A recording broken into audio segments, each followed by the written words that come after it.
സൗഭാഗ്യദേവിയാണ് എപ്പോഴും ഭാര്യ.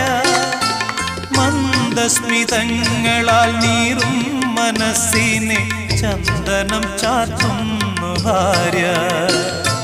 മന്ദസ്മിതങ്ങളാൽ നീറും മനസ്സിനെ ചന്ദനം ചാർത്തുന്നു ഭാര്യ. പൂമുഖവാതിൽക്കൽ സ്നേഹം വിടർത്തുന്ന പൂന്തിങ്കളാകുന്നു ഭാര്യ.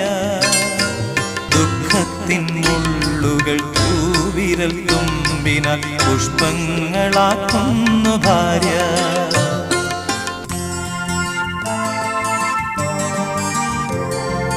കണ്ണുനീർത്തുള്ളിയിൽ മഴവില്ലു തീർക്കുന്ന സ്വർണപ്രഭാമയി ഭാര്യ.